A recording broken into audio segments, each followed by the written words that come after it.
Students problem discuss करेंगे हम first equation of motion से रिलेटेड, जिसकी स्टेटमेंट हमारे पास कुछ इस तरह से है कि a car travelling at 10 metres per second accelerates uniformly at 2 meter per second square, calculate its velocity after 5 seconds. ठीक, ये हमारे पास क्वेश्चन है। सबसे पहले जैसा कि आप जानते हैं कि हमने कोई भी न्यूमेरिकल सॉल्व करने का जो पहला स्टेप है हमारे पास, वो हमारे पास ये है कि हमने उसमें से डाटा कलेक्ट करना है, यानी कि जो हमारे पास बेसिक इन्फॉर्मेशन जो कि हमें स्टेटमेंट में गिवन है। अब आप स्टेटमेंट को दोबारा अगर रीड करें तो उसमें ये बताया जा रहा है कि हमारे पास एक कार है जो कि ट्रेवल कर रही है at a speed of 10 metres per second. हमें स्पीड का यूनिट जो है वो हमारे पास क्या होता है, मीटर्स पर सेकेंड। तो हमें यहाँ से पता चला कि उसकी जो वेलोसिटी है, यानी कि उसकी जो हमारे पास इनिशियल वेलोसिटी जिससे वो स्टार्ट करी है अपनी मोशन, वो हमारे पास कितनी आ गई स्टूडेंट्स, 10 मीटर्स पर सेकेंड। ठीक है, और वो एक्सेलरेट कर रही है यूनिफॉर्मली। ठीक है, यानी कि उसके पास यूनिफॉर्म एक्सेलरेशन है, और उस एक्सेलरेशन की जो वैल्यू है students A is equal to, वो हमारे पास क्या है, 2 मीटर्स पर सेकेंड स्क्वायर। ठीक है, और हमने क्या फाइंड आउट करनी है, वेलोसिटी फाइंड आउट करनी है आफ्टर 5 सेकेंड्स, यानी कि हमने वी एफ फाइंड आउट करना चाहते हैं, यानी कि उसकी फाइनल वेलोसिटी क्या होगी जब वो 5 सेकेंड के बाद किसी जगह पे पहुंच जाएगा, यानी कि आफ्टर 5 सेकेंड्स जो है उसकी वेलोसिटी हमारे पास क्या होगी। अब अगर आप देखें कि ये इस केस में आपको अगर स्टेटमेंट दी जाए ऐसी, तो आपने किस तरह से जज करना है कि इसमें आप इक्वेशंस ऑफ मोशंस यूज कर सकते हैं। तो उसके लिए जो सबसे इंपॉर्टेंट चीज है वो ये देखने वाली है कि आपने ये जो मैंने अंडरलाइन की है, ये चीज बहुत इंपॉर्टेंट है कि बॉडी यूनिफॉर्म एक्सेलरेशन जो है वो परफॉर्म कर रही है। जब बॉडी के पास यूनिफॉर्म एक्सेलरेशन होती है स्टूडेंट्स, तो उस केस में हमारे पास जो इक्वेशन ऑफ मोशन जो हमने पढ़ रखे हैं, फर्स्ट सेकंड और थर्ड इक्वेशन ऑफ मोशन, वो वैलिड होते हैं, वो आप अप्लाई कर सकते हैं, उसके जरिए आप अननोन वैल्यूज जो हैं वो फाइंड आउट कर सकते हैं। ठीक है, तो अब इस केस में अब अगर थोड़ा सा मैं इसको भी एक्सप्लेन कर देती हूँ कि हमारे पास यूनिफॉर्म एक्सेलरेशन से क्या मुराद है। यानी कि यूनिफॉर्म एक्सेलरेशन से हमारी ये मुराद है कि हमारी जो वेलोसिटी है स्टूडेंट्स, वो एक कांस्टेंट रेट से जो है वो इंक्रीज हो रही है। ठीक है, यानी कि अगर हम देखें कि हमारे पास जो बॉडी यूनिफॉर्म एक्सेलरेशन परफॉर्म कर रही होती है, उसके लिए हमारे पास जो ग्राफ होता है कुछ इस तरह से होता है कि अगर मैं स्पीड टाइम ग्राफ दिखाऊं, तो स्पीड टाइम ग्राफ जो होता है वो हमें क्या देता है स्टूडेंट्स, वो हमें एक्सेलरेशन दे रहा होता है। यानी कि वेलोसिटी जो है वो मैंने वाई एक्सिस में ड्रॉ की है और एक्स एक्सिस में टाइम ड्रॉ किया है,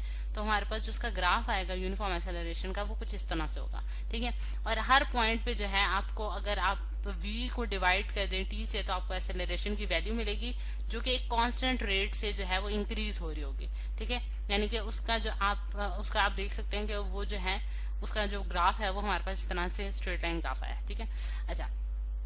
अब ये चीज होगी। अब अगर हम देखें स्टूडेंट्स कि हमें ये कैसे पता चलेगा कि हमने कौन सी इक्वेशन ऑफ मोशन लगानी है, यानी कि फर्स्ट सेकंड और थर्ड तो हमने 3 इक्वेशन पढ़ रखी हैं, तो उनमें से हम कौन सी वैलिड इक्वेशन होगी जो कि हम अप्लाई कर सकते हैं। तो अगर मैं यहाँ तीनों इक्वेशंस लिखूं, यानी कि फर्स्ट सेकंड और थर्ड, तो आप देख सकते हैं कि अगर मैं फर्स्ट इक्वेशन लिखने जा रही हूँ, V F is equals to V I plus A T. ठीक है, और सेकेंड इक्वेशन ऑफ मोशन जो है वो हमारे पास क्या है students, S is equals to V I T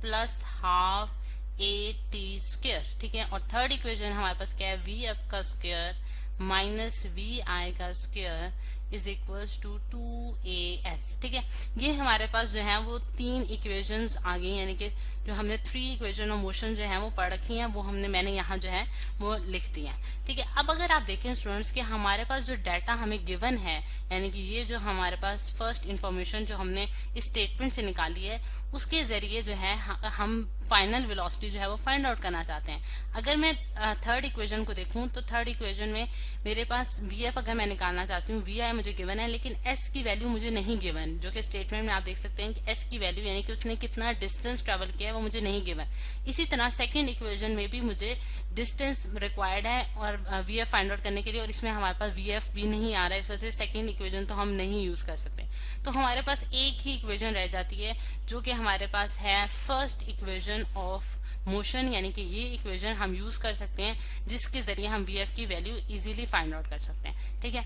अब आप देखें कि हम V F is equals to first equation motion use करेंगे V I plus A T. ठीक है। और वी आई हमारे पास, इसमें आप वैल्यूज पुट करेंगे तो हमारे पास 10 मीटर्स पर सेकेंड है, एक्सेलरेशन हमें गिवन है कि 2 है, और हमारे पास टाइम जो है स्टूडेंट्स वो 5 सेकेंड्स का गिवन है। तो आप वी एफ की वैल्यू जो है यहाँ से इजीली कैलकुलेट कर सकते हैं, यानी कि हमारे पास वी एफ क्या आ जाएगा स्टूडेंट्स, 10 प्लस 2 5 भी 10 होता है, तो 10 प्लस 10 हमारे पास क्या आ गया, 20 मीटर्स पर सेकेंड। तो ये है स्टूडेंट्स हमारे पास इसकी फाइनल वेलोसिटी जो कि कार ने अटेन की है आफ्टर 5 सेकेंड्स, यानी कि 5 सेकेंड्स के बाद जो कार के पास वेलोसिटी होगी वो कितनी होगी, 20 मीटर पर सेकेंड की। और जबकि उसकी इनिशियल वेलोसिटी क्या थी, 10 मीटर पर सेकेंड, यानी कि आप देख सकते हैं कि उसके अंदर जो इंक्रीज आ रहा है वो 2 के रेट से वो इंक्रीज हो रही है, यानी कि आप 2 को अगर 10 से मल्टीप्लाई करें तो आपके पास जो है वो अगेन आपके पास जो है वो 20 आ जाएगा। इस तरह से हमने देखा कि हमारे पास जो बॉडी है वो यूनिफॉर्म एक्सेलरेशन से मूव कर रही है, और आफ्टर आप जैसा 5 सेकंड्स पे आपने ये देखा, इसी तरह आप 10 सेकंड्स में भी उसकी जो है वो वेलोसिटी की वैल्यूज जो है वो बता सकते हैं। तो ये इस तरह से स्टूडेंट्स हमने इस न्यूमेरिकल को सॉल्व कर लिया है।